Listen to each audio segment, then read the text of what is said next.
చెల్లిస్తున్నాం నైనా. ఈ సమయంలో ప్రభా మీ సన్నిధికి విచ్చేసినటువంటి ప్రియులందరినీ బట్టి వందనాలు. తండ్రులను బట్టి, తల్లులను బట్టి, ప్రభా యవనులను బట్టి, చిన్నపిల్లల్ని బట్టి మీకు వందనాలు. దూర ప్రాంతం అని ప్రభా ఇదో ప్రభా వచ్చినటువంటి వ్యక్తులను బట్టి కూడా మీకు స్తోత్రం చెల్లిస్తున్నాం. ఈ మీ సన్నిధి మాకు దీవెనకరంగా చేయమని యేసు పవిత్రమైన నామములో ప్రభా ప్రతి ఒక్క హృదయాన్ని మీరు దర్శించి మీరే మాట్లాడమని మీ అద్భుతమైన సన్నిధితో మా అందరిని ఆనందింప చేయమని యేసు ఘనమైన నామములో ఇచ్చున్నాం తండ్రి. అందరూ కూడా పిన్ డ్రాప్ సైలెన్స్గా కూర్చోవాలి. ఎవరు కూడా శబ్దం చేయొద్దు. అందరూ చాలామంది యవనస్తులు ఉన్నారు. అందరిని బట్టి దేవునికి మహిమ. మనందరం కూడా క్రమశిక్షణకి బద్దులుగా ఉండాలని ప్రభునామంలో కోరుతున్నాను. ఇది చాలా మంచి అవకాశం. బైబిల్ ఇవ్వాల్సిన అవసరం లేదు. వింటే వింటివి, ఉంటే ఉంటివి, లేకపోతే లేదు అనుకోవడానికి వీల్లేదు. మన జీవితాన్ని ప్రభు ముందట పెడుతున్నాం. బైబిల్ గ్రంథంలో దేవుడు మనకి ఇచ్చినటువంటి ప్రతి విధమైనటువంటి లక్షణాలన్నీ కూడా ఆయన తెలుసు. యోహాను సువార్త 1వ అధ్యాయంలో అక్షరాలు నాకు కనబడవు, నేను జ్ఞాపకం చేస్తున్నాను. ఆయన ఏం చేశాడంటే నతానియేలును పిలిచాడు. పిలిచి ఆయనలో ఏ కపటం లేదని చెప్పాడు. ఇప్పుడు నతానియేలును పిలిచి ఏ కపటం లేదు అని చెప్పాడు అంటే దేవుడు వ్యక్తిని మాత్రమే కాకుండా వారి హృదయంలో ఉన్నటువంటి లక్షణాన్ని కూడా చూస్తున్నాడా లేదా? అందరి లక్షణాలు చూస్తున్నాడు. మనం ఒకరిని చూడగానే వాళ్ళ యొక్క హృదయంలో లేకపోతే వాళ్ళ గుణలక్షణాలు బట్టి, వారి మాటను బట్టి, హావభావాన్ని బట్టి మనం ఫలానా వ్యక్తి ఇలాగ వ్యక్తి అని చెప్పి చెప్తా ఉంటాం. అయితే ఆయన అక్కడ చెప్తాడు, నువ్వు ఆ చెట్టు కింద కూర్చున్నప్పుడే నేను నిన్ను చూశాను అని చెప్తాడు. ఆ చెట్టు కింద కూర్చున్నప్పుడే చూశాడు అని అంటే దేవుడు ఆయన గురించి ముందుగానే తెలుసుకున్నాడు. ఈరోజు మనం ఇక్కడ కూర్చున్నామంటే మన గురించి దేవుడు ముందుగానే తెలుసుకుని ఈరోజు మీరు ఇక్కడ కూర్చుంటారని ఆయనకు తెలుసు. తర్వాత ఈరోజు మీ హృదయంలో ఏమి కోరుకున్నదో కూడా ఆయనకు తెలుసు. ఆయనలో ఏ కపటం లేదు అని చెప్పాడు. ఉందా లేదా? ఇదిగో ఇతడు నిజంగా ఇశ్రాయేలీయుడు, ఇతని యందు ఏ కపటము లేదని, ఇతని యందు ఏ కపటం లేదని చెప్పాడు. ఇప్పుడు నా గురించి దేవుడు ఏం చెప్తాడు? మీ గురించి ఏం చెప్తాడు? మా అందరి గురించి ఏం చెప్తాడు? కొంతమంది అనుకుంటాం, చివర్లో కూర్చుంటాం, వింటామో పోతాం, మనకెందుకు అంటే నేను పిలిచిన దేవుడు నమ్మకమైన దేవుడు. నీ గురించి ఆయన తెలుసా లేదా? తెలుసు కదా. నువ్వు ఏం మాట్లాడతావో ఆయన తెలుసు, ఏ రకంగా ప్రవర్తిస్తావో ఆయన తెలుసు. కనుక ఆయనలో ఏ కపటం లేదని చెప్పాడు. మోషేని గురించి చెప్పాడు, దేవుని ఇల్లంతటిలో నమ్మకమైన వాడు అని చెప్పాడు. ఎక్కడ ఇల్లంతటిలో? దేవుని ఇల్లంతటిలో నమ్మకం. మన ఇంట్లోనే మనం నమ్మకం. ఒకడు దొంగలించాడు అంటే వాళ్ళ ఇంట్లోనే దొంగతనం చేసి వెళ్ళిపోయి పోలీస్ స్టేషన్లో చెప్పేసుకున్నాడండి. ఈ మధ్యకాలంలో శీర్షిగా వచ్చింది, టీవీలో కూడా చూపించాను. వాళ్ళ ఇంట్లోనే దొంగతనం చేసేటువంటి వ్యక్తి, కనుక వాళ్ళ సొంత ఇంట్లోనే దొంగతనం చేసినటువంటి వ్యక్తి ఆయనే యజమానుడై ఉండి ఆయన దొంగతనం చేసింది. కానీ దేవుడు ఆయన గురించి ఏమని చెప్తాడు? మనల్ని గురించి ఏమని చెప్తాడు? దేవుడు మోషేని గురించి చెప్పాడు, దేవుని ఇల్లంతట్లో నమ్మకం. తర్వాత మోషే గురించి చెప్పాడు, భూమి అందంతటా సాత్వికుడు. ఏమని? దేవుడు భూమి మీద మనుషులను పెట్టి మనుషులు ఎట్లా బ్రతకాలి అంటే బ్రతికితే మోషేలాగా బ్రతకాలి. భూమి మీద మిక్కిలి సాత్వికుడు. దేవుడు మోషేని గురించి మళ్ళీ చెప్పాడు, ఈయన నా స్నేహితుడు లాంటి వాడు అని. ఏం చెప్పాడు? ఇతడు నా స్నేహితుడితో మాట్లాడినట్లు మాట్లాడాడు. హల్లెలూయా, హల్లెలూయా. మనకి 4 లక్షణాల్లో ఏ లక్షణం అన్న ఉన్నదా? లేకపోతే ప్రయత్నం చేసుకోవాలి కదా. లెక్కలు రాకపోతే ట్యూషన్ పెట్టిస్తాం కదా. ఏదైనా సబ్జెక్ట్లో ఫెయిల్ అయితే ఆ సబ్జెక్ట్లో మళ్ళీ ట్యూషన్ పెట్టిస్తాం కానీ దైవికమైన లక్షణాలు పెంచుకోవడానికి మనం నేర్చుకోవడానికి వస్తున్నాం. ఈ స్థలంలో దేవుని యొక్క వాక్యాన్ని నేర్చుకోవడానికి వస్తున్నాం కనుక మోషే గురించి ఎన్నిసార్లు చదివినా, మోషే గురించి ఎన్ని మాటలు మాట్లాడినా, మోషే లాంటి జీవితం కావాలని కోరుకునే వ్యక్తులు కావాలి. హల్లెలూయా, హల్లెలూయా. కనుక దేవుడు నీ గుణలక్షణాన్ని చూస్తున్నాడు. ఈ దినం దేవుడు నాకు ఇచ్చినటువంటి సందేశం ఏంటంటే ఒక్కొక్కరి గుణలక్షణాలు చూపిస్తున్నాడు. హల్లెలూయా. మనం పిల్లలకు పేర్లు పెడుతూ ఉంటాం.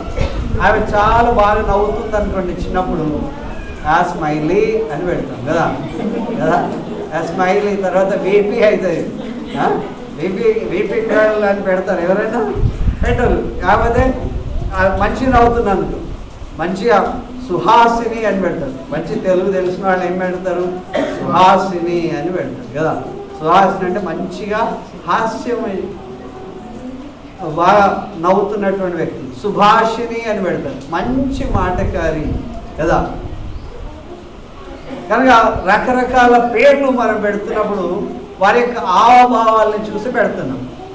కానీ నాకు అనిపించింది, నతానియేలు చూసినప్పుడు ఆయన అక్కడ చెట్టు కింద కూర్చున్నప్పుడే చూసినప్పుడు ఆయన పిలిచి చెప్తున్నాడు, ఇదో పేతురును తీసుకొచ్చాడు.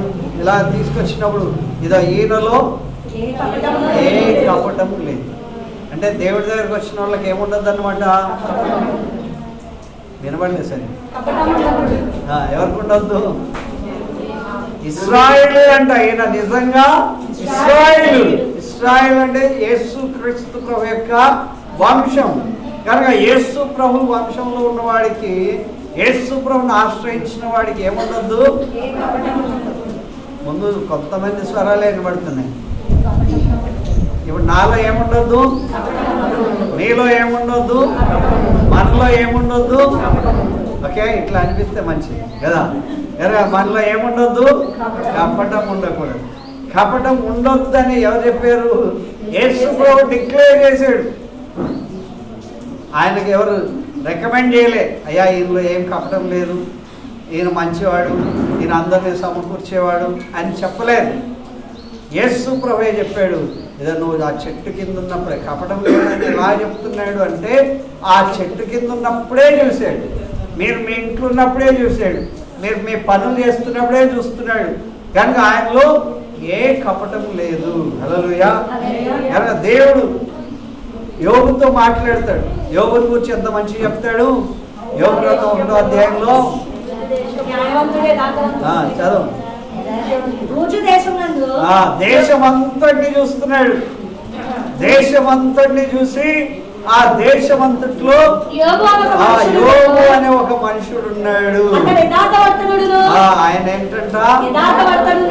యథార్థవర్తనుడు, న్యాయవంతుడు, దేవుని యందు భయభక్తులు కలిగి విసర్జించిన వాడు. మనం అన్ని రోజులు చెడుతనం చేస్తూ ఒకరోజు చెడుతనాన్ని విసర్జించేవాడు. ఆయన అన్ని రోజులు చెడుతనాన్ని విసర్జించేవాడు.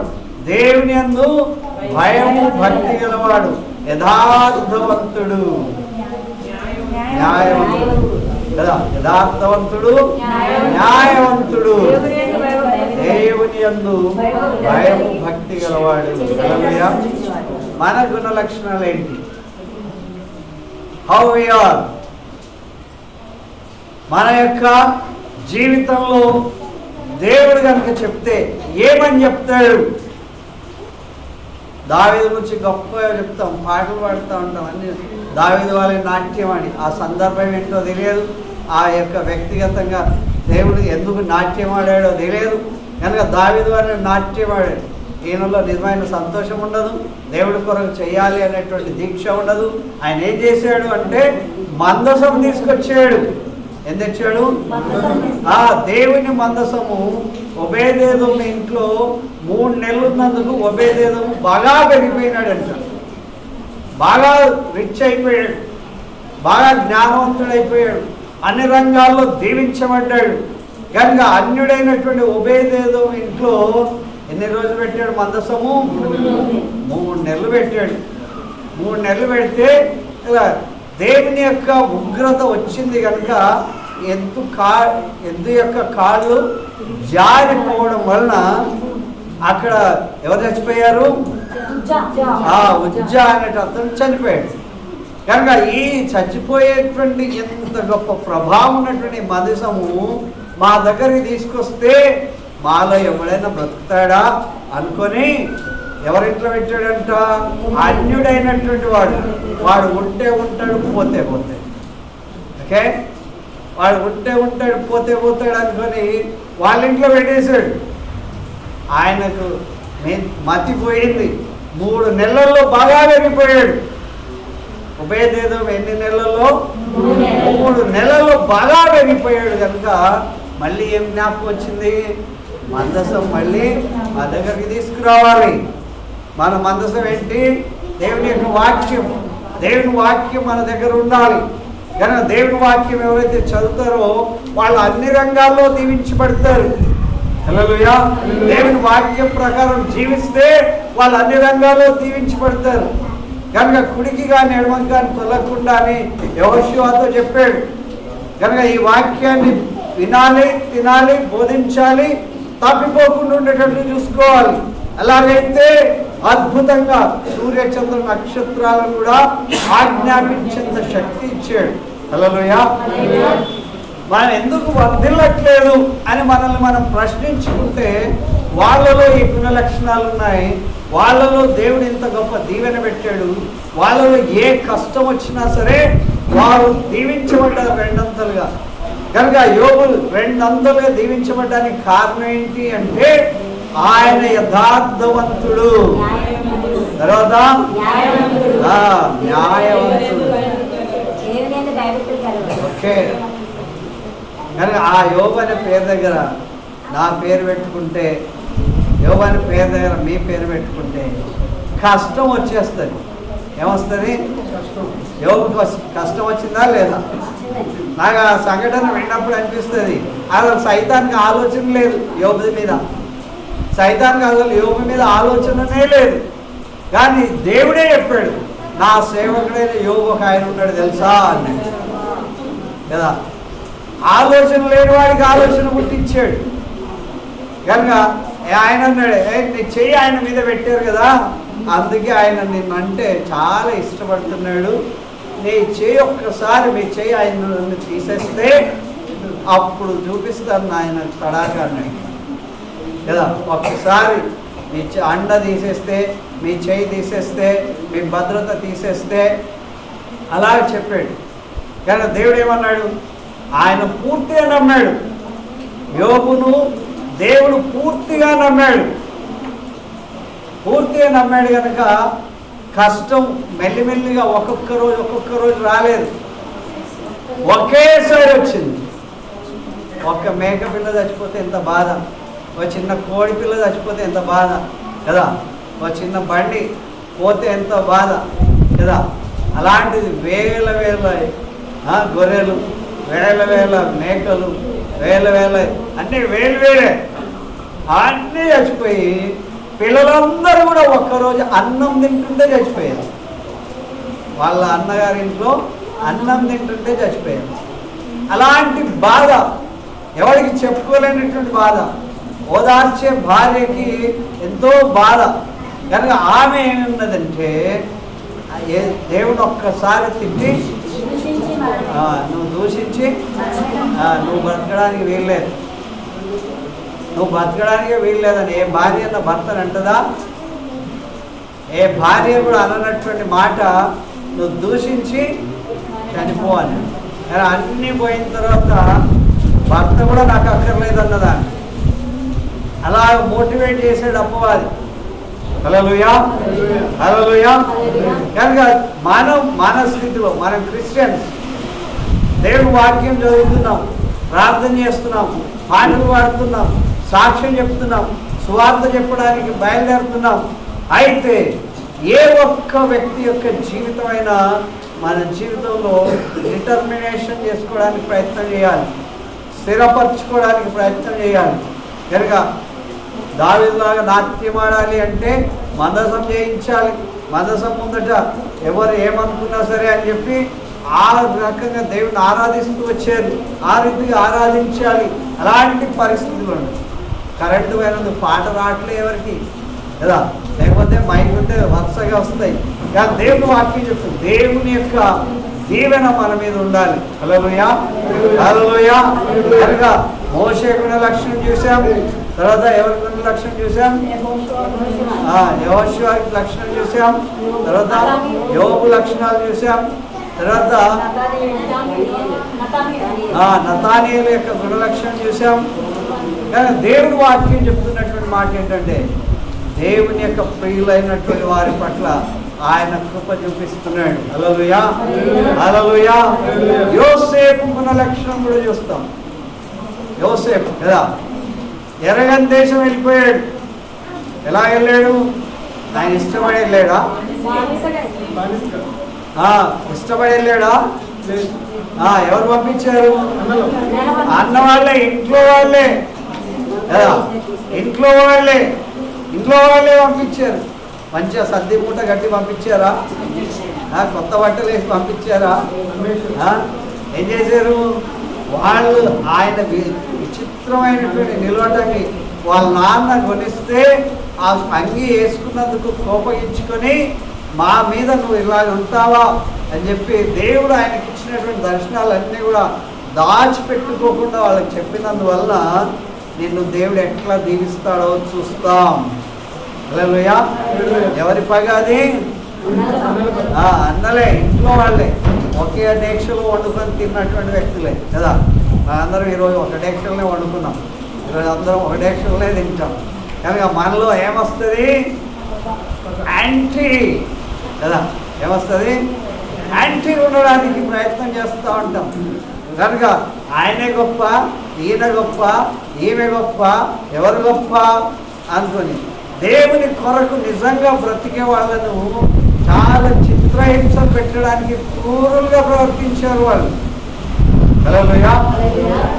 పడినన్ని బాధలు పడ్డాడు. చలికి అంగి లేకుండా ఉండేది. నేను ఇంకోటి ఇప్పుడు వేసుకున్నానికి కారణం ఏంటంటే చలి పెడుతున్నాను.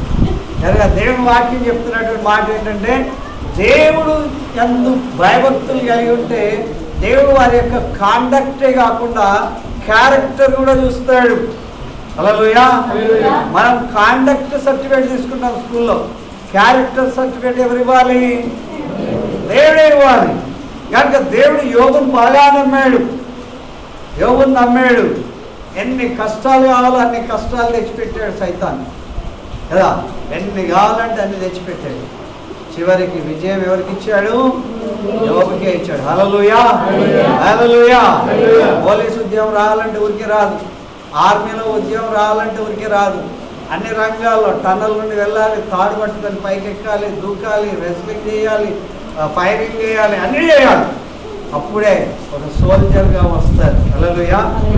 బైబిల్ పట్టుకోగానే ప్రీచర్ కాదు. కనుక దేవుని సన్నిధిలో మన జీవితాలను అన్నగొట్టుకొని నల్లగొట్టుకొని నేర్చుకోవాలి. ఎప్పుడైతే అలా నేర్చుకోగలుగుతామో దేవుడు మనల్ని దీవిస్తాడు. హల్లెలూయా, హల్లెలూయా. కనుక కావలసినంత ఆకలి పుట్టిస్తాడు దేవుడు. కావలసినంత కష్టం పెడతాడు దేవుడు. ఈయన నిలదొక్కాలనే ఉద్దేశంతో, నిలవాలనే ఉద్దేశంతో దేవుడి కష్టాలన్నీ కూడా మనకు ప్రాప్తింపజేస్తాడు. ఇవన్నీ కష్టాలు వచ్చినప్పటికీ దేవుని విడవకుండా ఉంటే దేవుడు దీవిస్తాడు. హల్లెలూయా. ఎంతమంది ప్రయాణం చేశారు ఇశ్రాయేల్ ప్రజలు?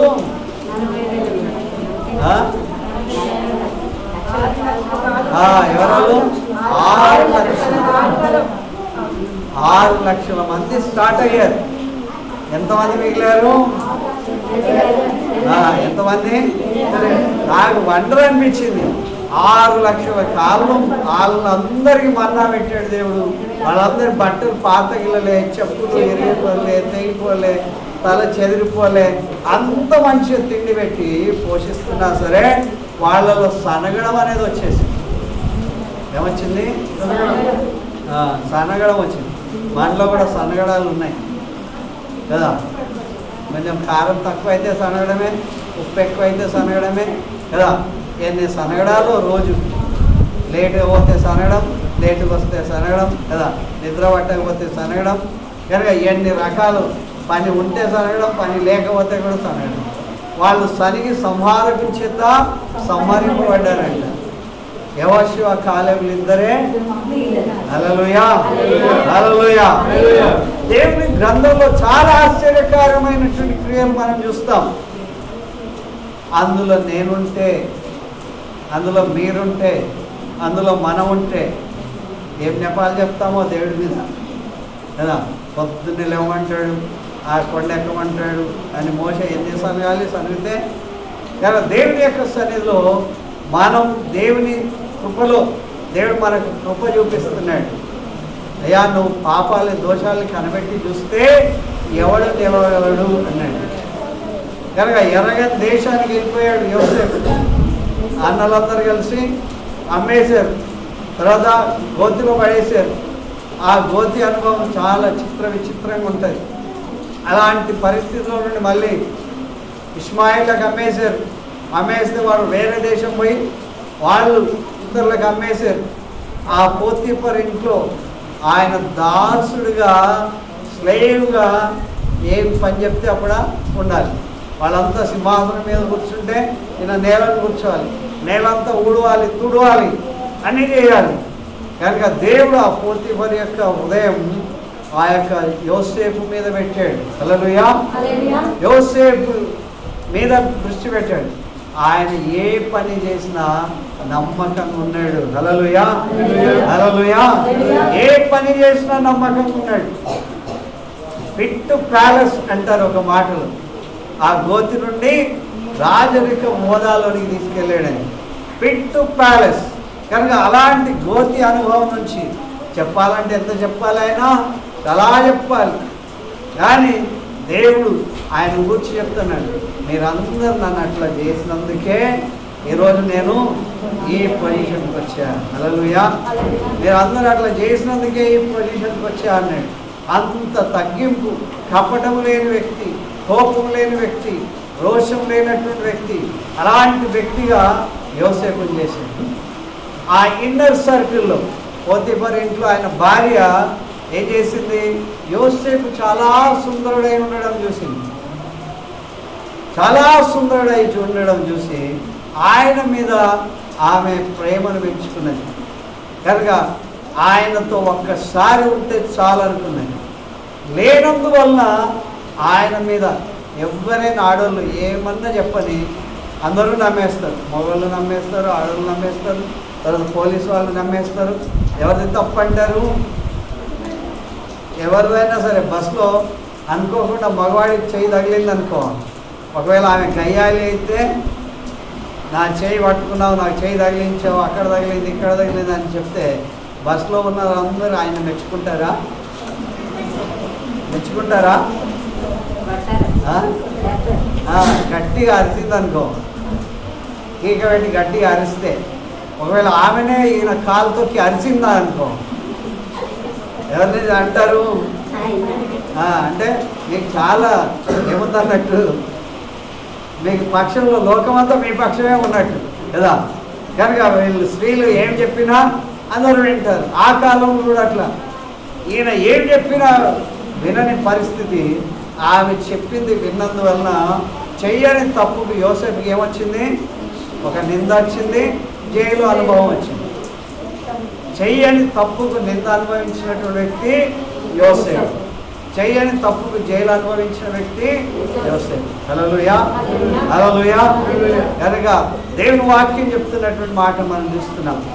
యోసేపు యొక్క రుణరక్షణ, ఆయనలో ఏ తప్పిదం కూడా కనబడింది, ఆయనలో ఏ రకమైన పాపం లేదు. దేవుడు ఆయన గురించి గొప్పగా చెప్పాడు. దేవుడు అతనికి తోడై ఉన్నంతసేపు దేవుడు అతన్ని దీవించాడు. మళ్ళీ ఏం చేశాడు? వాళ్ళ దేశం అంతటి కొరకు ధనాగారాన్ని ఏర్పాటు చేశాడు. ఇది మా దేశం కాదు, నేనెందుకు ఈ దేశంలో అంత ధాన్యం అంతటి పోగు చేసి ఈ కరువు అంతా కూడా పోయే వరకు నేను ఎందుకు సమకూర్చాలి అని అనుకోలేదు. నా దేశం కాకపోయినా నా దేశస్తులకు కూడా భోజనాన్ని ఏర్పాటు చేస్తా అని చెప్పి ఏర్పాటు చేసినటువంటి వ్యక్తి ఎవరన్నమాట? యోసేపు. హల్లెలూయా. నాకే సరిపోతుంది అనలే, నాకే లేదు అనలే. కనుక దేవుడు ఆ కరువు కాటంలో వాళ్ళందరినీ కరువు అంతటి వరకు దీవించడానికి యోసేపు అక్కడికి చేరిపోయాడు. హల్లెలూయా. పిరమిడ్స్ కట్టాడు. యోసేపు లాంటి పిరమిడ్స్ ఈ రోజు వరకు ఎట్లా కట్టారో అర్థం కాకుండా ఉన్నది. కనుక అంత గొప్ప పిరమిడ్స్ కట్టాడు.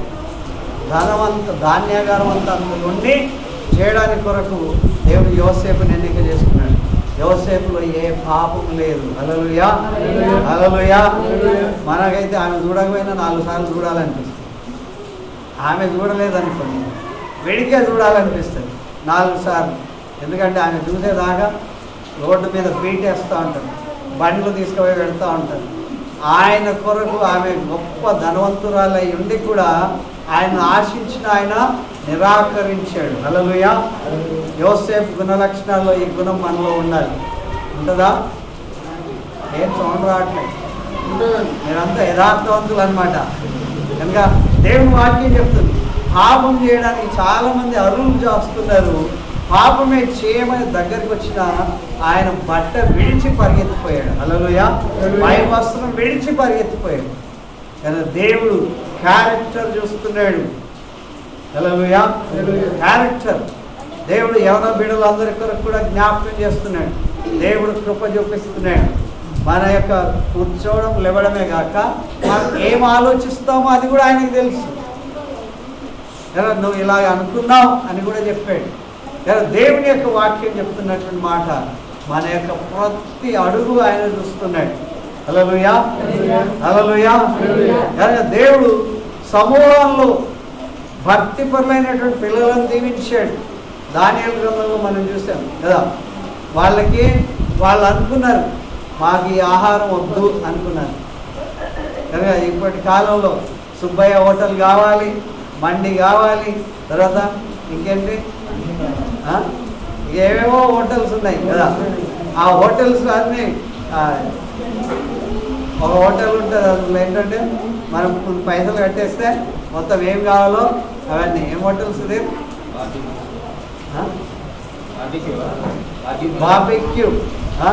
బాబిక్యూ హోటల్లో అన్ని చేపలు దొరుకుతాయి, అన్ని రకాల చేపలు దొరుకుతాయి, అన్ని రకాల సముద్రవి దొరుకుతాయి, భూమి మీద దొరుకుతాయి, ఆకాశంలో దొరుకుతాయి, అన్నీ దొరుకుతాయి. స్వీట్లు దొరుకుతాయి, హాట్లు దొరుకుతాయి, అన్నీ దొరుకుతాయి. దానికి మనం డబ్బులు పెట్టుకొని పోవాలి. కానీ రాజభోజనమే దగ్గరికి వచ్చినా సరే వాళ్ళు నో అన్నారు. వాళ్ళు ఏమన్నారు? మేము ఏదైతే లక్ష్యం సాధన చేయడానికి వచ్చామో ఆ లక్ష్యం వైపు మేము వెళ్ళే వరకు మాకు ఈ రాజభోజనం వద్దు అన్నారు. మనమేమో రాజభోజనమే ముద్దు అంటాం కదా. వాళ్ళేమో వద్దు అంటారు, మనమేమో ముద్దు అనుకుంటాం కదా. దేవుడు మనకు ఒక గురి గమ్యం పెట్టాలి. వాళ్ళకు ఒక గురి ఉంది, ఒక గమ్యం ఉంది.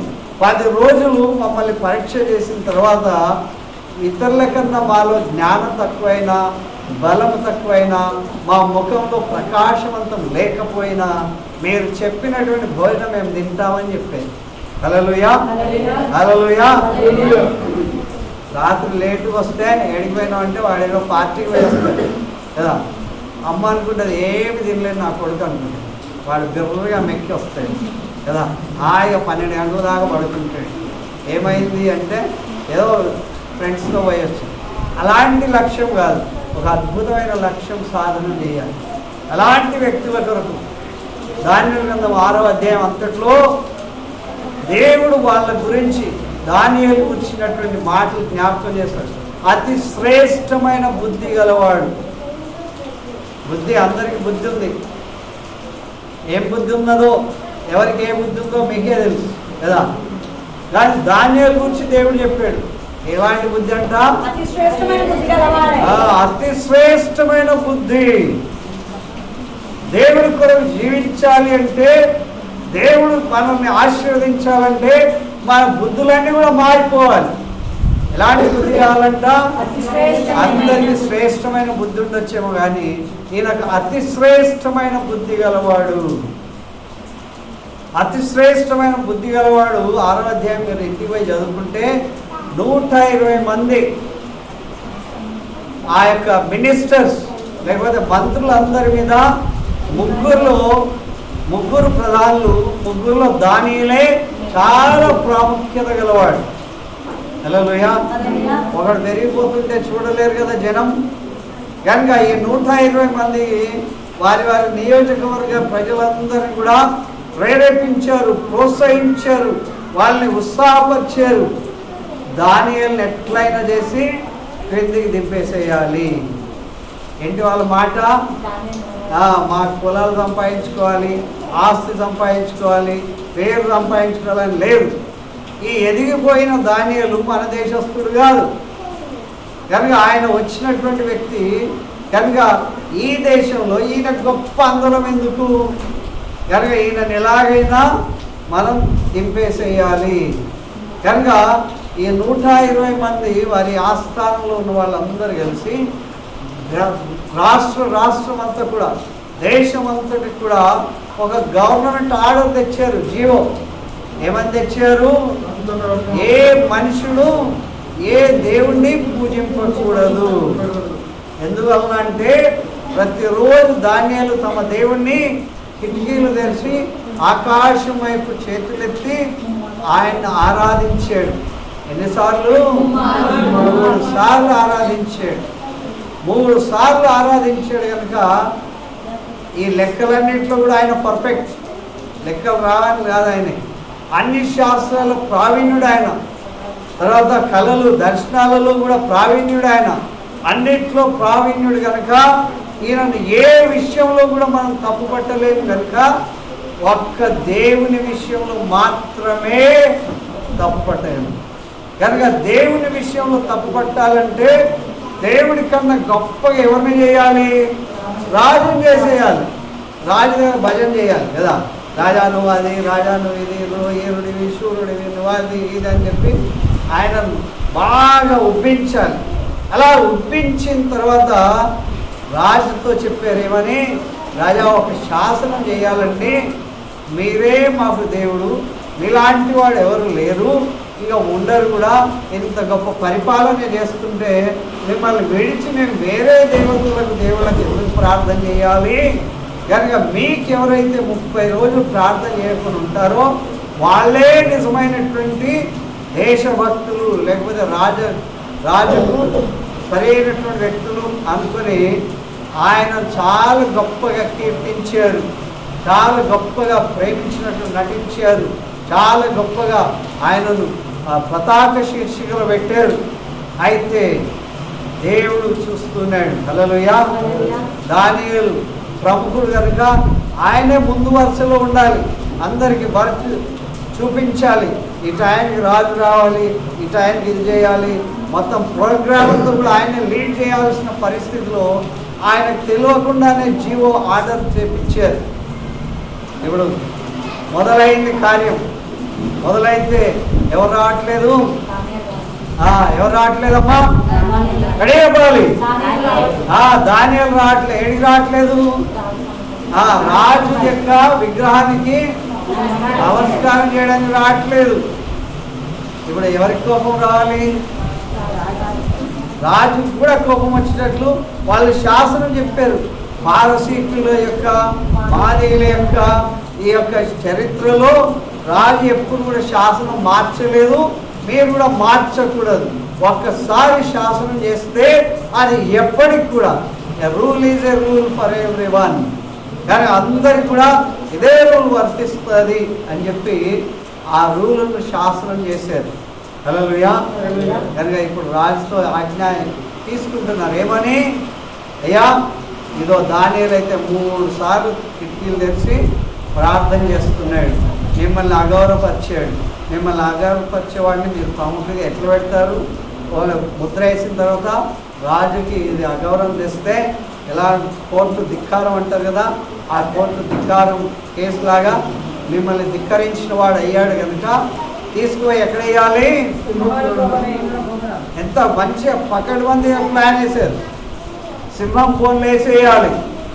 సింహం బోన్లు ఆయన పెరుగు తింటే మేము అందరం మంచిగా తృప్తిగా చూడాలి అనుకున్నాను. వాళ్ళ ఆస్తులు ఏమైనా దోస్తున్నాడు? అయినా వాళ్ళ ఇంట్లోకి వచ్చి దొంగతనం చేశాడా? ఏమీ లేదు. ఒకడు పెరిగిపోతుంటే చూసి ఓర్వలేని ప్రజలు ఉన్నారు. ఓకే, ఒకడు అద్భుతంగా దేవుడు అతన్ని దీవిస్తుంటే ఓర్వలేనటువంటి వ్యక్తులు ఇన్నర్ ప్లాన్ చేస్తూ ఉన్నారు. హల్లెలూయా. కనుక వారి అరుపులే గెలిచాయి, వారి కేకలే గెలిచాయని యేసు ప్రభువు కూడా అప్పగిస్తున్నప్పుడు చెప్పారు. వారి కేకలే గెలిచాయి. వారి కేకలు గెలవడం వలన యేసు ప్రభువు శిలువను, ఆ శిలువకి కూడా పిలాతు ఏమన్నాడంటే, ఈయనలో నాకు ఏ దోషము కనబడలేదు. యేసు ప్రభు ఎవరిని దొంగిలించలే, ఎవరిని కొట్టలే, ఎవరిని తిట్టలే, భోజనం పెట్టాడు, వాళ్ళని ప్రేమించాడు, స్వస్థపరిచాడు, దీవించాడు. అయినప్పటికీ కూడా శిలువ మరణం ఆయనకేసారు. బాగా క్రూరంగా హింసించే శిలువను ఆయనకు అప్పగించారు. కనుక దానియేలును కూడా ఎక్కడ తీసుకెళ్లారు? 6వ అధ్యాయం సింహాల బోన్లోనికి తీసుకువెళ్ళి వేసేసారు.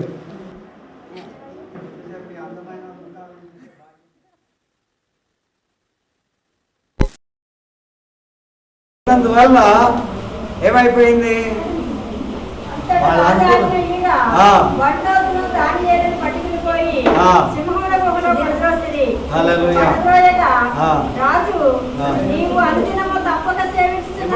రాజు కూడా చాలా మంచి బిలీవర్, సీక్రెట్ బిలీవర్. రాజు దానియేలుకు వ్యతిరేకం కాదు, దానియేలు మీద కోపం లేదు, దానియేలుకు చాలా మిత్రుడు. కనుక దానియేలుతో ఏమని చెప్తున్నాడంటే, నీవు అనునిత్యము తప్పక సేవించుచున్నా నీ దేవుడే నిన్ను రక్షించును అని దానియేలుతో చెప్పేశాడు. హల్లెలూయా. ఎంత విశ్వాసం గలవాడు! సింహాన్ని మేమీ చేయవు, నువ్వు రోజు ప్రార్థన చేస్తున్నటువంటి నీ దేవుడు నిన్ను రక్షిస్తాడు అని చెప్పాడు. మరుసటి రోజు వచ్చాడు. మరుసటి రోజు తెల్లవారు, ఆ రోజు అక్కడ ఏ రకమైనటువంటి సాంస్కృతిక కార్యక్రమాలు కానీ, ఎంటర్టైన్మెంట్ కార్యక్రమాలు కానీ, ఏ రకమైనటువంటి కార్యక్రమాలు చేయలేదు. వాళ్ళు చేసిందంతా ఏంటి అంటే, ఉపవాసం ఉన్నాడు రాజు. రాత్రి ఉపవాసం ఉన్నాడు. వాయిద్యాలు ఆయనకు నిద్ర రాలేదంట. ఒక ఏ రకమైన పాపము లేని వ్యక్తిని, ఏ రకమైన దోషం లేనటువంటి వ్యక్తిని అన్యాయంగా తీసుకుపోయి ఎక్కడేసారు? సింహాలలో వేస్తే రాజుకి ఆయన వంశం వాడు కాదు, ఆయన ఇంటి వాడు కాదు. అయినప్పటికీ కూడా ఆయనలో ఉండేటువంటి విశ్వాసాన్ని బట్టి ఆ రాజు దాన్ని ఎంతగానో ప్రేమించాడు. హల్లెలూయా. ప్రేమించినందువల్ల రాత్రి నిద్రపట్టలేదంట. తెల్లవారుజాముననే అందరికన్నా ముందు లేచాడు రాజు. అందరు లేచిన తర్వాత రాజులు లేస్తారు కదా, అందరు అయిపోయిన తర్వాత లేస్తారు. ఆ రాత్రి రాజుకు నిద్రపట్టలేదు. తెల్లవారుజామునే లేచి, అంటే 4:30 ప్రాంతంలో లేచి ఎక్కడ పరిగెత్తి వచ్చాడు? సింహాల గుహ దగ్గరికి వెళ్ళాడు. కాఫీ తాగడానికి, టీ తాగడానికి, దాని కొరకు దీని కొరకు పరిగెత్తలే. త్వరపడిపోయి అతడి గృహ దగ్గరికి రాగానే ఎలాంటి స్వరం అంట? ఎలాంటి స్వరము? వాళ్ళ కొడుకు కాదు, సింహంబోలు ఉన్నది.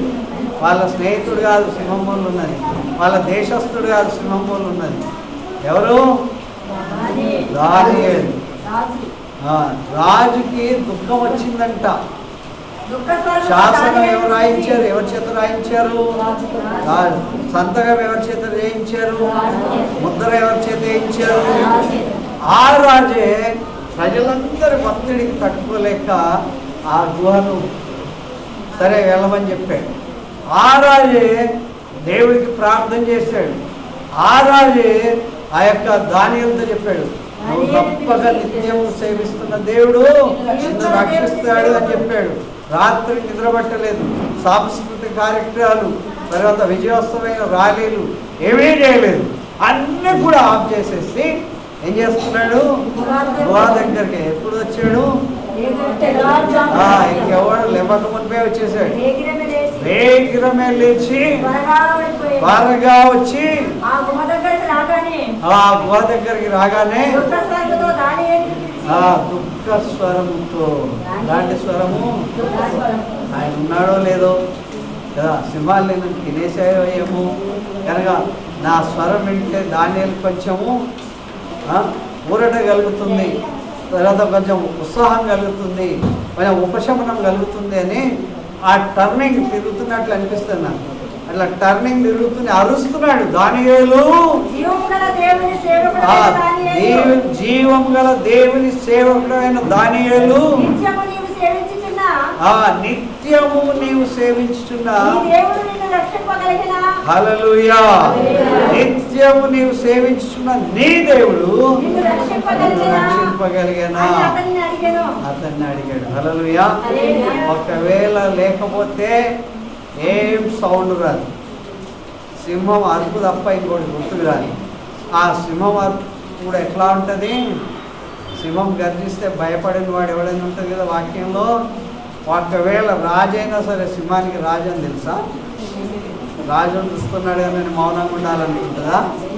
కనుక దేవుడు ఆ సింహం బోల్లో సింహం అరుపు కాకుండా దానియేలు స్వరం వినబడుతుంది. ఏమని? ఏం కావాలి? అందరికన్నా ఎక్కువ ఆయుష్ నీకే కావాలి. హల్లెలూయా. నన్ను ఆయుష్ ఇచ్చిన దేవుడు, సింహం బోర్లో నన్ను కాపాడిన దేవుడు. అయ్యా రాజా నీకేం కావాలి? చిరకాలం బ్రతుకుగాక. హల్లెలూయా. ఏ అనారోగ్యం లేకుండా, ఏ ఆపద లేకుండా, ఏ కీడు లేకుండా, ఏ దోషం నీ మీద రాకుండా రాజు చిరంజీవి అగుగాక. హల్లెలూయా. నేను నా దేవుని దృష్టికి ఎట్లా కనబడ్డాడంట? ఎట్లా కనబడ్డాడు? ఆ ధైర్యం మనకు ఉండాలి. ఎలా ఉండాలి? నేను నా దేవుడి దగ్గర ఎట్లా కనబడాలి? దేవుడు నన్ను ప్లీజ్ చేయాలి. కనుక నేను దేవుడి దృష్టిలో కనబడితే నాలో ఏ తప్పు ఉండొద్దు, ఏ దోషం ఉండొద్దు, ఏ రకమైనటువంటి దేవుడికి వ్యతిరేకమైన గుణలక్షణం ఏది కూడా నాలో ఉండొద్దు. హల్లెలూయా. అలాంటి గొప్ప దీవెన ఎక్కడ నుండి వస్తుంది? ఎక్కడ నుండి వస్తుంది? దేవుడి నుండి. దానియేలు ఎక్కడ ఉన్నాడు? ఇక్కడ మరణ కూపం నుండి వస్తుంది. హల్లెలూయా. మరణ కూపం నుండి రాజుకు ఎంత నెమ్మది అయిపోయిందో కదా, ఏడుపు స్వరం పోయింది కదా, బాధకరమైనటువంటి అడుగులు పోయాయి. ఉత్సాహంతో నా దేవుడు, నేను సేవిస్తున్న దేవుడు జీవం గలవాడు. హల్లెలూయా. హల్లెలూయా. కనుక ఒక్కొక్కరు ఒక్కొక్క గుణలక్షణం చూడగలుగుతున్నాడు దేవుడు, ఒక్కొక్కరు ఒక గుణలక్షణం. ఆ గుణలక్షణం ఎస్తేర్ అంటే నక్షత్రం లాగా ఉండాలని దేవుడు కోరుకుంటున్నాడు. ఎస్తేర్ లాంటి జీవితం ఉండాలని దేవుడు కోరుకుంటున్నాడు. కనుక దేవుని వాక్యం చెప్తుంది, ముసలమ్మ ముచ్చట్లకు నీ చెవులు వెయ్యొద్దని చెప్పి దేవుడు వాక్యం చెప్తా ఉంది. దైవభక్తి కలిగిన స్త్రీ గొప్ప లాభం అని చెప్తున్నది, గుణవతి అయిన స్త్రీ గొప్ప లాభం అని చెప్తున్నది, ముత్యం కంటే అమూల్యమైనదని చెప్తున్నది. కనుక దేవుడు ప్రతి ఒక్కరిలో ఒక్కొక్క గుణలక్షణాన్ని చూడగలుగుతున్నాడు. హల్లెలూయా. హల్లెలూయా. మనం అనుకున్నాం నాకేం పని లేదు, నేను పాట పాడేది లేదు, ప్రార్థన చేసేది లేదు, వాక్యం చదివేది లేదు, వాక్యం చెప్పేది లేదు, నాకేం పని లేదు. ఓన్లీ ఐఎమ్ ఏ స్పెక్టేటర్ కదా, I'm only visitor, that's all. I don't have any work in the presence of the lord. దేవుని సన్నిధిలో నాకు అసలు పనే లేదు. వంట వండేటప్పుడు పచ్చిమిరపకాయలు అందించే పని కూడా లేదు, తర్వాత కూర్చేటప్పుడు చీపురు పట్టుకునే పని కూడా లేదు. అయినా సరే దేవుడు నిన్ను దర్శిస్తున్నాడు. Hallelujah. Hallelujah. Be careful, your Lord is looking at your character and conduct. Okay, నన్ను ఎవ్వరు గుర్తిస్తలే, నా ఇష్టం అని అనుకుంటే ఒకడు అనుకుంటాడు, బండి మీద రాసుకుంటాడు మై విల్ మై విష్. కనుక మై విల్ కాదు, the Lord's will, you are here. కనుక ఈరోజు మేము ఇక్కడ ఉంటున్నా కనుక దేవుని చిత్తం నీ జీవితంలో జరగాలి. ఇంతమంది గురించి చెప్పా, ఇంకా చాలా చెప్పొచ్చు. ఇంతమంది గురించి చెప్పా. మరి ఎవరి గుణలక్షణం అన్న ఒకటి మనలో ఉండాలా వద్దా? ఉండాలి అంటే ఏంటి? నీ క్రియలు కనబడాలి. నీ క్రియలు కనబడాలి. దానియేలు క్రియలు కనబడ్డాయా లేదా? యోసేపు క్రియలు కనబడ్డాయా లేదా? మోషే క్రియలు కనబడ్డాయా లేదా? యెహోషువ క్రియలు కనబడ్డాయా లేదా? ఎస్తేరు క్రియలు కనబడ్డాయా లేదా? మరి మన క్రియలు కనబడాలా వద్దా? కనబడాలా లేదా? కనుక దేవుడు మనల్ని సన్నద్ధులుగా చేయడానికి పిలుస్తున్నాడు. ఎంటర్టైన్మెంట్ ఇవ్వడానికి దేవుడు నన్ను పిలవలే. ఇది ఒక ఏదో మంచి కథా కాలక్షేపం కాదు. ఎంతమంది గుణలక్షణాలు దేవుడు మనలో పెడితే చాలా బిజియెస్ట్ పర్సన్ ఎవరు అంటే కొర్నేలి కదా, చాలా బిజీ పర్సన్. ఆయన ఆయన దానము, ఆయన ధాన్యం దేవుడి దృష్టికి అంగీకారమైన దాన ధర్మం చేసేవాడు. బహుదాన ధర్మం చేసాడండి. రోజుకి ఒక్కసారి ఎవరికైనా ఒకరు ధర్మం చేస్తామా? రోజుకి ఒక్కసారి, కనీసం వారంకి ఒకసారి అయినా, కనీసం నెలకు ఒకసారి అయినా ఎవరికైనా బట్టలు పెడతామా? దేవుడు చెప్పాడు, వస్త్రహీనుడు కనబడ్డప్పుడు బట్టలు పెట్టండి అన్నాడు. ఆకలితో ఉన్నవాడికి బట్టలు పెట్టండి అన్నాడు. కొంచెం బెటర్ మన సంఘం, కనీసం నెలకు ఒకసారి అని అందరం కలిసి భోజనం చేస్తాం. మనకు అన్నీ ఉన్నా సరే మన భోజనం మనమే తింటున్నాం. ఇంకోటి భోజనం లేనివాడికి కూడా పెట్టాలా వద్దా? బట్టలు ఇవ్వాలా వద్దా?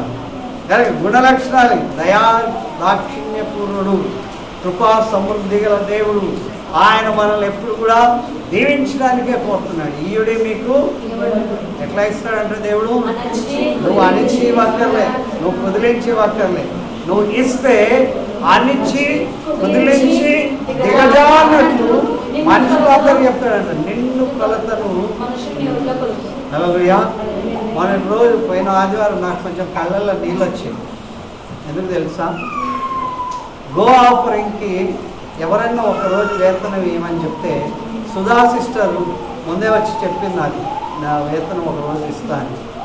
ఎంతమంది ఉన్నారు, ఆమె ఇచ్చారు. తర్వాత ఆ ధాన్యం కూడా ఇవ్వడానికి దేవుడు ఆమెను ప్రేరేపించాడు. కనుక దేవుడు ఎవరిని ఎన్నిక చేసుకుంటాడో వారి మీద ప్రత్యేకమైన దృష్టి కలిగి ఉన్నాడు. నేను ఆమెను గొప్పగా చెప్పట్లేదు. ఆమెను గురించి నేను చూసినటువంటి విధానాన్ని బట్టి, నేను అర్థం చేసుకున్న తీరుని బట్టి మీకు అందరికీ గుర్తు చేస్తున్నాను. దేవుడు అందరిలో అభాగ్యులైన వారిని ఎన్నిక చేసుకున్నాడు. హల్లెలూయా. దీనులను పైకెత్తడానికి, లోకంలో ఉన్నటువంటి ధనవంతులను సిగ్గుపరచడానికి, బలహీనమైన వాళ్ళని ఎన్నిక చేసుకొని బలవంతులను సిగ్గుపరచడానికి దేవుడు ఈ కార్యాలు చేస్తూ ఉంటాడు. హల్లెలూయా. ఎనీ పర్సనాలిటీ, దేవుడు ఒక అద్భుతమైనటువంటి ఆ వ్యక్తిత్వాన్ని బట్టి దేవుడికి కృతజ్ఞత చెప్పాలి. మనం పాటలు పాడితే గొప్ప కాదు, ఎన్ని వాక్యాలు చెప్తే గొప్ప కాదు. ఏం చూడాలి? దేవుడు చెప్పాలి. యోగుకు చెప్పినట్లు చెప్పాలి, మోషేకు చెప్పినట్లు చెప్పాలి, యెహోషువకు చెప్పినట్లు చెప్పాలి. ఇతడే నీతిమంతుడు అని నోహాను గురించి కూడా చెప్పాడు కదా. ఈ తరమంతట్లో నీవే నాకు నీతిమంతుడే కనబడ్డావని చెప్పాడు కదా. నీతిమంతుల గుడారాలను దేవుడు వర్ధిల్ల చేస్తాడని. మనం ఇవేవి లక్షణాలు ఉన్నాయి, నన్ను దేవుడు దీవించాలి. దేవుడు అంటాడు, ఆయన టెస్ట్ చేస్తాడు, నీకు ఈ గుణలక్షణం ఉందా, ఇది ఉందా, ఇది ఉందా, ఇది ఉందా అని. ఇవేమి లేకపోతే బయట ఉండండి కదా. ఇవన్నీ లేకపోతే ఎక్కడ ఉండాలి? బయట ఉండాలి. రైట్. నేను అప్పటి నుండి ఉన్నా, ముందు నుండి ఉన్నా, మొదలు పెట్టినప్పటి నుండి ఉన్నా అంటే ఏమంటాడు దేవుడు? ఉన్నా పర్వాలే, ఏం చేస్తాం? ఎక్కువ సార్లు క్లాస్లో కూర్చుంటే ఏమంటారు?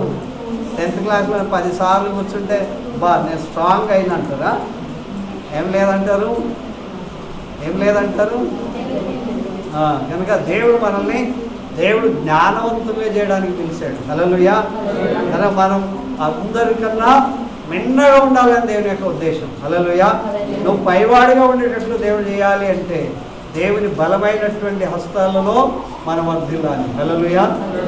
దేవుడు తగిన జ్ఞానం ఇచ్చి, సామర్థ్యం ఇచ్చి, ఈ యవన బిడ్డలందరికీ కూడా నేను మళ్ళీ గుర్తు చేస్తున్నాను ఏంటంటే, దైవ జ్ఞానంలో వర్ధిల్లాలి. ఎలాంటి బుద్ధి ఉందంట దానియేలుకి? అతి శ్రేష్టమైన కనుక మనం కొన్నిసార్లు అంటాం good, very good, excellent, extraordinary. Who is the greatest అంట? ఎలా ఉండాలి? Okay, okay, very good, okay. తర్వాత గుడ్, మూడోది వెరీ గుడ్, తర్వాత నాలుగోది ఎక్సలెంట్, తర్వాత ఎక్స్ట్రాడినరీ.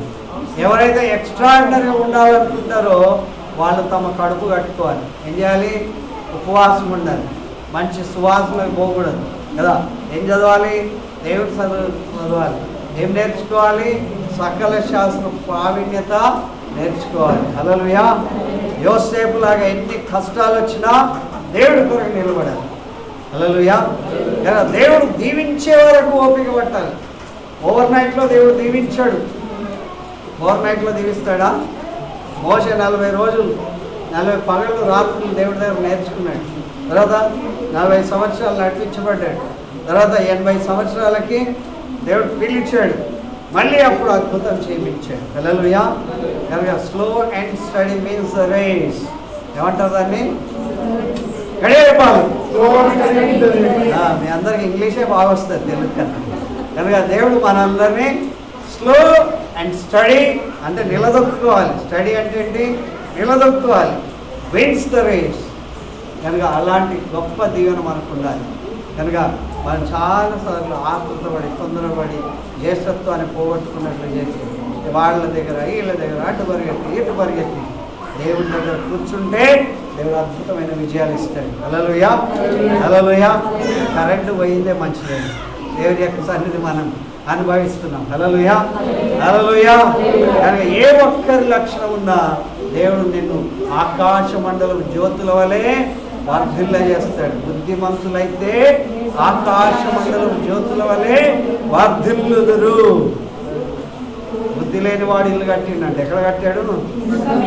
అదేమైంది? ఇట్లా వర్షం వస్తే మొత్తం పోయి హైడ్రాకి పోతుంది కదా.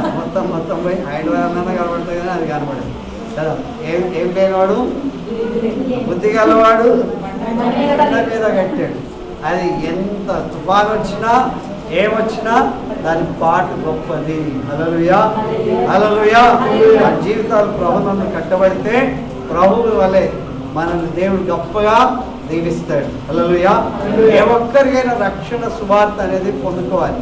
దాన్ని దీవించంటే ఊరికైనా మెటీరియల్ దీవెనలు కాదు, స్పిరిచువల్గా దీవిస్తాడు. ప్రజలందరిలో దీవిస్తాడు. నీ గొప్పతనాన్ని అందరికి అర్థమయ్యేటట్లు చూపిస్తాడు. దేవుని యొక్క మహిమ నీ మీద ఉన్నదని నీకు జ్ఞాపకం చేస్తాడు. అలాంటి దీవెన దేవుడు మనకు అనుగ్రహించుగాక. హల్లెలూయా. హల్లెలూయా. అరే ఇంటికి పోయి భక్తుల చరిత్రలు చదువుకోవాలి. వీళ్ళు ఎలా ఉన్నారు చదువుకోవాలి, ఎలా చేశారు చదువుకోవాలి. దావీదు జీవితం చిన్న బాల్యమంతా ఎక్కడ జరిగిపోయింది? అరణ్యంలో. ఇంకోటి దోస్తు లేడాడ. దోస్తు ఎవరున్నారు? ఆ గొర్రెలే కదా. ఆ గొర్రెలే ఆ కుక్కలే. కుక్కలు చెప్పి అన్నిటిని జత చేయంటే అది జత చేస్తాయి. గొర్రెలన్నింటినీ నడిపించడానికి పాట పాడితే ఎవరితో పాడాలి? ఆ గొర్రెలతోటే పాడాలి కదా. కనుక ఆ సెలయేర్లను వాటిని చూసుకుంటూ ఆనందపడాలి. ఆ కాయలు అలువులు ఆకులు తినుకుంటా బ్రతకాలి. కనుక సింహాన్ని కూడా చీల్చే శక్తి అలాంటప్పుడు ఒంటరిగా దేవుడి దాన్ని నేర్చుకుంటే ఆ గొప్పతనం ఇస్తాడు దేవుడు. హల్లెలూయా. కనుక ఒంటరిగా ఉండి దేవుడు నా వేళ్ళకు యుద్ధం నేర్పించాడు అంటాడు ఆయన. కనుక దేవుని యొక్క కృప మనందరి మీద సదాకాలం ఉండాలి అంటే మనం ఒకరి జీవితాన్ని ఆదర్శంగా పెట్టుకుంటే దేవుడు అద్భుతం చేస్తాడు. హల్లెలూయా. మనందరం చెప్పడమే, నువ్వు చెప్పు. మరి వినేవాడు కావాలి కదా.